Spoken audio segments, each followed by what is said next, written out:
Hi, my name is Martin, and this is Alex right here from the band. Hello, we're from the band Real Estate. Yeah, and we're going to talk about the song Darling, the story behind writing it. The story behind Darling.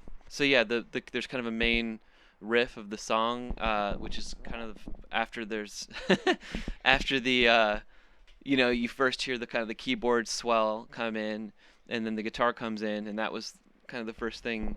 You should play the riff for the people who might not be familiar with the riff. You know, the song's all about the riff. I'm just inviting you to play the riff. Let's hear it. Okay. I'm gonna play the riff. Here's the riff. The riff. This is a riff song.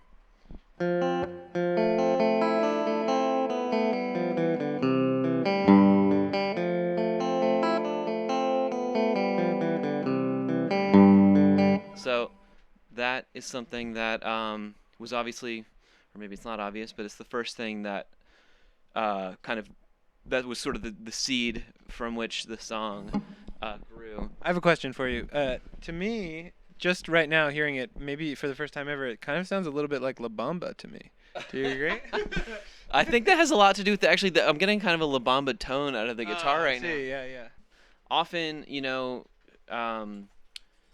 we tour a lot as a band, but we're also home a lot. And so I think most of the songs nowadays that we write usually come from being at home and like sitting in a room and deciding to write a song and sitting down and just trying to be creative. But this riff, I'm pretty sure came kind of the way, actually more often in the past, we'd be on tour and I would, we have like sound check before the show, and we have a lot of downtime to just kind of, we're not even necessarily downtime, but you're kind of standing there waiting for the drums to get their sounds or whatever, and I would just be messing around on the guitar, and this was something that I started playing one day, and then it was kind of something that I would play a lot during sound checks just because I liked it, and it was something that kind of, I wanted to remember it because I thought it sounded like it could be turned into a song. And we started kind of working on the record that this album is on in mind.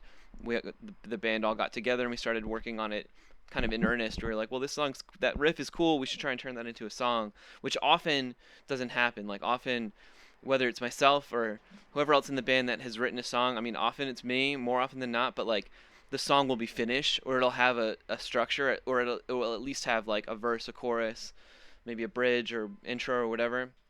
We'll have the parts set, but with this song, we really just had the one riff, and we decided to try and build it into a song. Well, then the second part that we came up was like, it's like the same.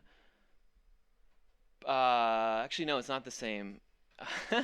The chord progression kind of changes slightly. It's like.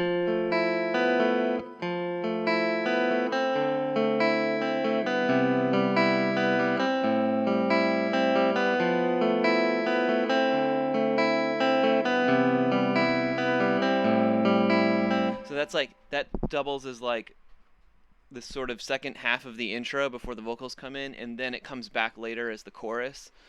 And then when the actual verse breaks in, it's the same chord progression as what I was just playing, but it's strummed. It's like.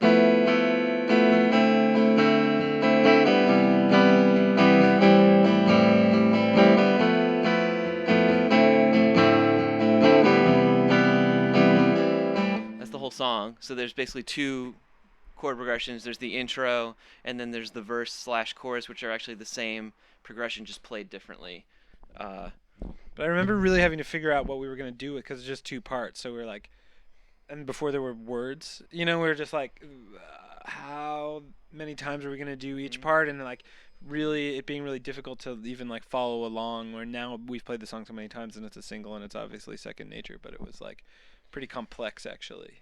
Just a kind of a side note on Darling, I don't even know if you know this, but I was once lucky enough to visit the Fender offices in California, and as I was walking through the office, a guy pulled out a guitar and started playing the Darling riff, and he said like, that's what we test our guitars with, man. It kind of good. Yeah, because it's like it goes like from low to high. It's like kind of got like the whole, you got everything in there, and it's like all arpeggiated. And he was like, yeah, that's kind of been like our tested out riff. So, what's the song about, lyrically? The idea of like being awake before the sun comes up, but in hearing the birds and whatever, just kind of just like poetic description of, and it really wasn't really anything even beyond that.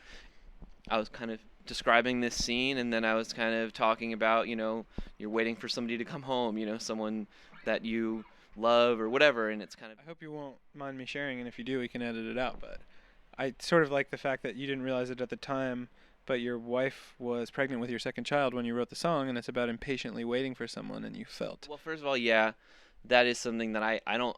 If it's true, it is definitely subconscious. Although somebody said that to me, and I was like, wow, like that's actually a pretty good insight, and maybe it is true because my wife was pregnant at the time, so maybe that is part of it.